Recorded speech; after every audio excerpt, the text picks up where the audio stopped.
Só dando um dadozinho aqui, o Odesson, que é o presidente da Associação das Vítimas de Goiânia, ele se refere àquilo de perder tudo, porque as casas deles foram todas destruídas, não tem mais nada ali na área onde estava o ferro velho. E as coisas deles foram embora, quer dizer, além do cachorro que teve que ser morto, ele fala, mataram o cachorro deles, mataram. Ele, a gravata de casamento dele, está enterrada junto com o lixo atômico na Abadia de Goiás.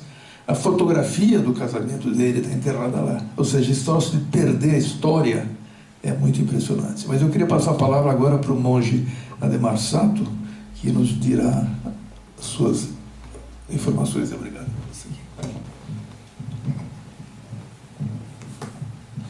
Bom dia a todos.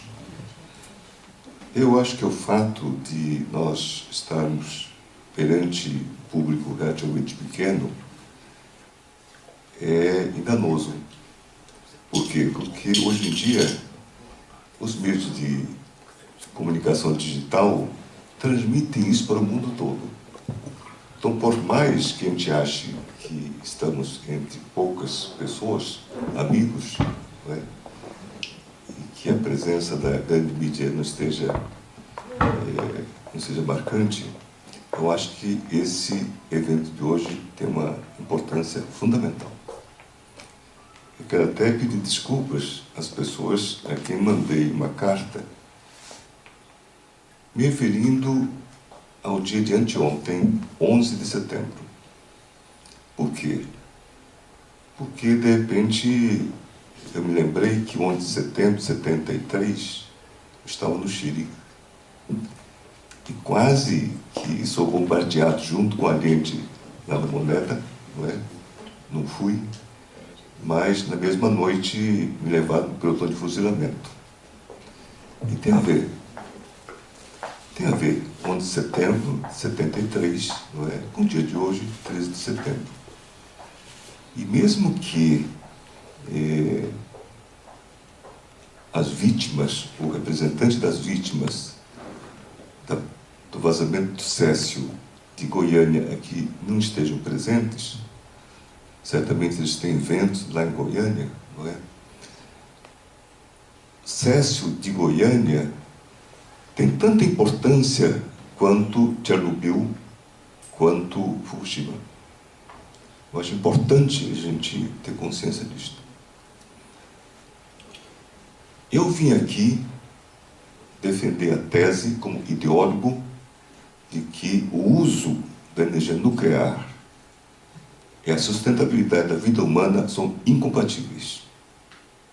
Claro que, como budista, até porque o budismo é o caminho do meio, o processo democrático vai nos encaminhar para o melhor direcionamento. Eu entendo o caminho do meio budista como esse processo democrático, ou dialético, não é? Da tese, a antítese, vem a síntese, se transforma em antítese, assim por diante. E quem me convenceu disto, talvez sem querer, porque o Chico não é homem de extremos, mesmo no pensamento, foi ele próprio, Chico Whittaker, que nos primeiros momentos do início do ano, ele veio bater o sino lá em Brasília, de passagem do ano, de repente me encontro com ele. Eu já tinha ido a Fukushima.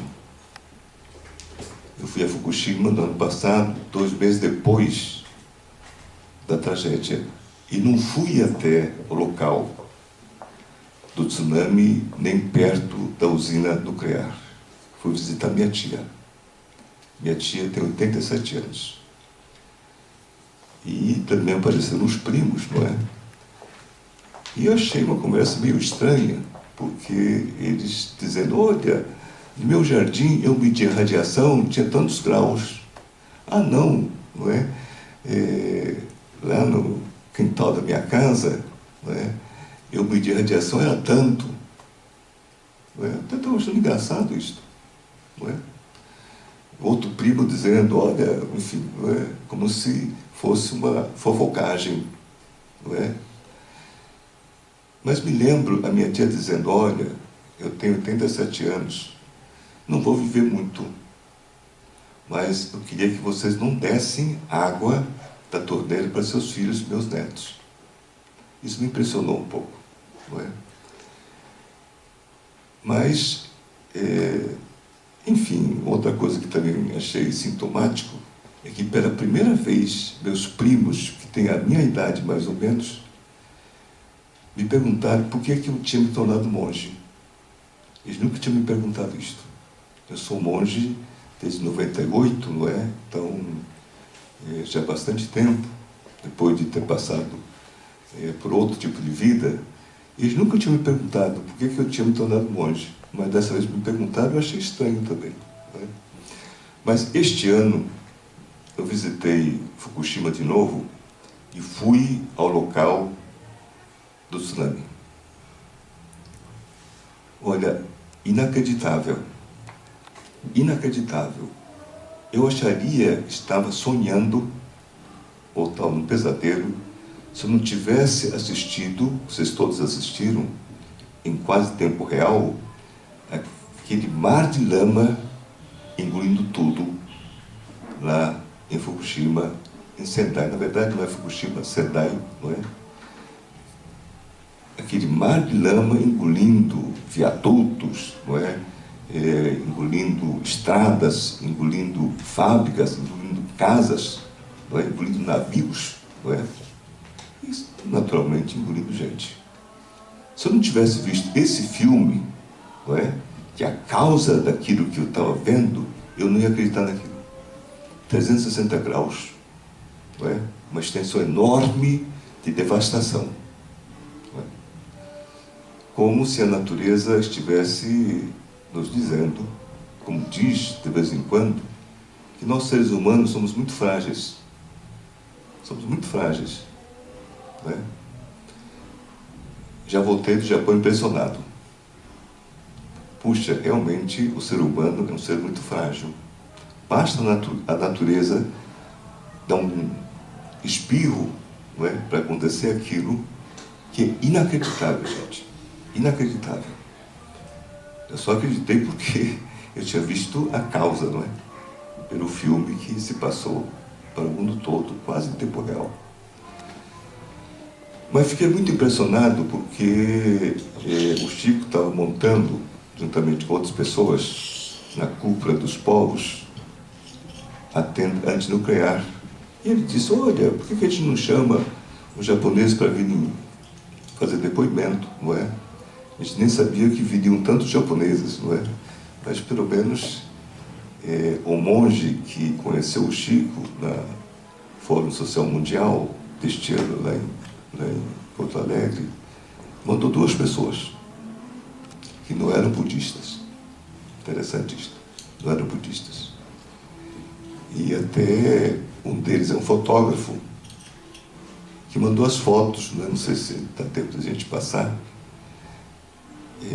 E também uma moça, a Takako Shishido. E os 2 depoimentos me marcaram muito. Essa foto, o pessoal que esteve lá no Expo no Rio, mais 20, deve se recordar, são as fotos que ele tirou na zona interditada. Algum tempo depois, não sei quantos dias, deve ter sido poucos dias, 20 quilômetros, um raio de 20 quilômetros em torno da usina de Fukushima, esse raio foi interditado e ele esteve lá em novembro do ano passado. Conseguiu penetrar nesta zona interditada e são restos de vacas, né? Vacas ou bois que foram abandonados nesta área porque a ordem de como é que chama? De evacuação foi muito instantânea. De repente, toda a população que vivia nesse raio de 20 quilômetros teve a ordem de evacuar a área e deixar as vacas. Não deu nem tempo. Eu acho que eles não podiam nem levar as vacas. A informação correta é esta. Deixe tudo, plantação, móveis, os animais de estimação, as galinhas, né? As vacas, deixe e evacue. Né? Então, são cadáveres das vacas que ainda estavam lá, quando no mês de novembro, o Sakamoto lá pôde penetrar para tirar essas fotos. Foram as vacas abandonadas, morreram de inanição.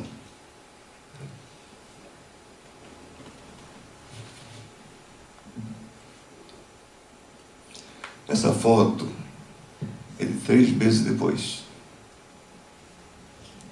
Nada restou que lembrasse o ocorrido. Está limpinho. Né? Da mesma forma que as informações aqui no Brasil, né, como os meus companheiros anteriores mencionaram, são escondidas, não é? Eles acabaram com os vestígios do que ocorreu nesse mesmo curral. Aquela foto anterior de 3 meses antes.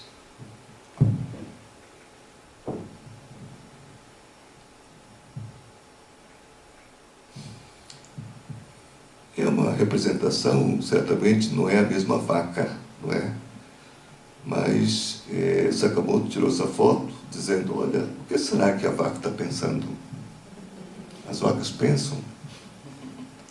E para nós budistas, essa representação é importante porque todos os seres têm a mesma vida, não é? Na sua espiritualidade. Não é? Nós achamos que não é só o ser humano que tem sua vida preciosa pela sua espiritualidade, mas todos os seres. Seres humanos, seres animais, seres vegetais, seres minerais. Não é? Então, eu acho que ele quis mostrar, não é? A vaca nos olhando. O que será que a vaca está pensando? Não é?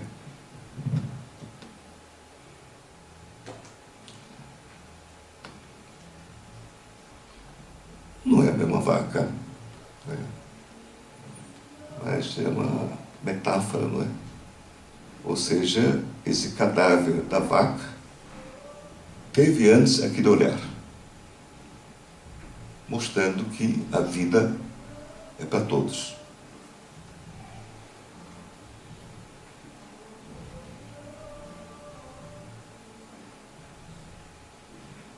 Essa foto é muito interessante porque os camponeses, os fazendeiros foram obrigados a deixar a área.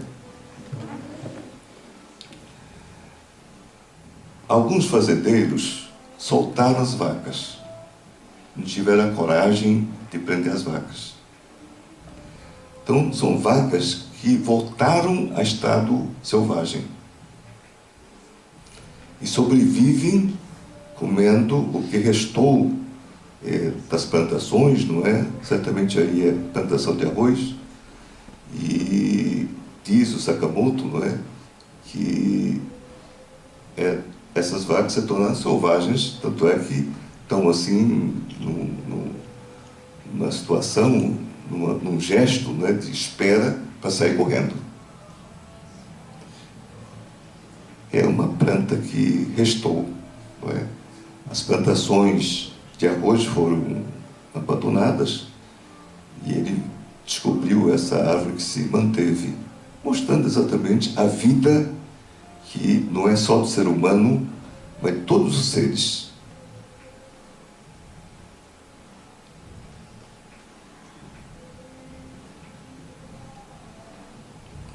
Tem a Ruth, mas a Ruth que entrou no meio das fotos que ele estava mandando.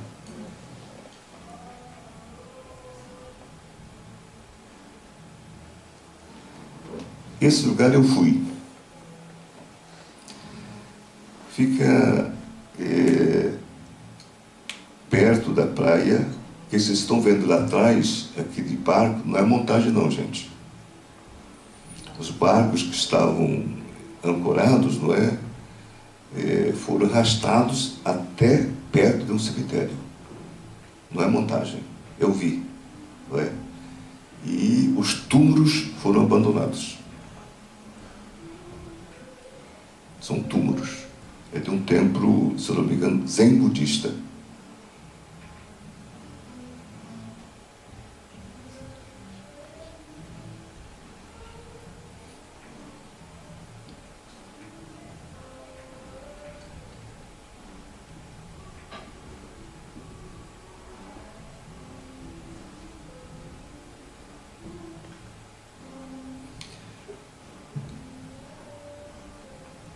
Os cadáveres das vacas que nós vimos na primeira foto, não é? Depois na segunda desapareceram, foram enterradas, não é? E são as marcas dos tratores que trabalharam para esconder aqueles cadáveres dos animais.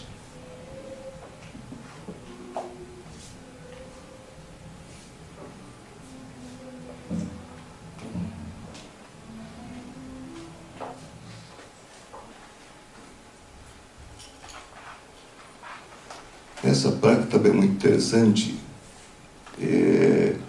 Foi encontrado naquele cemitério com os túmulos devastados pelo próprio tsunami, que os parentes não puderam cuidar depois, porque pertence a esse círculo de 20 quilômetros de zona interditada, dizendo que me perdoem, mas um dia voltarei para restituir com dignidade o túmulo. Até hoje não puderam fazer isto, que é a zona interditada de 20 quilômetros.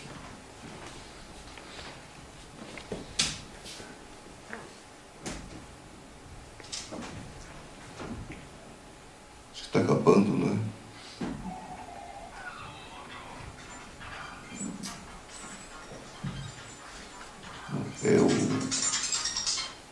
O que ele chama atenção são fotos impressionantes, não é? Mas depois eu vou dizer por que são tão impressionantes. São as vacas, não é? Que são os cadáveres das vacas, e ele dizendo que certamente outras vacas, na fome, comeram seus órgãos interiores. O cadáver estava vazio, não é? Por dentro. Outra foto, não é? Bem, bom, são essas fotos que ele mandou, que ele apresentou no Rio Mais 20. O que é que levou ele a tirar essas fotos? Isso que é impressionante. Acabou? Acabou. O que é que levou ele a tirar essas fotos? Ele me contou que estava vivendo uma angústia muito forte. Ele estava pensando em se suicidar antes do ocorrido. O amigo dele, um amigo íntimo dele, tinha se suicidado, não é? E que ele também estava pensando em se suicidar quando teve o ocorrido, e ele correu para a zona para trabalhar como fotógrafo, não é?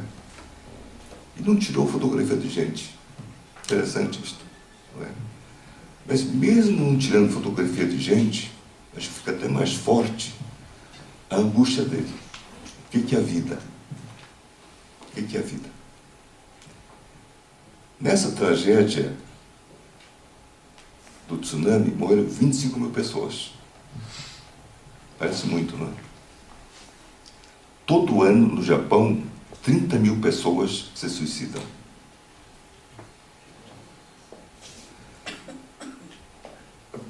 No Japão existem, são dados, não é, oficiais, deixa eu ver se, para não errar os números, não é?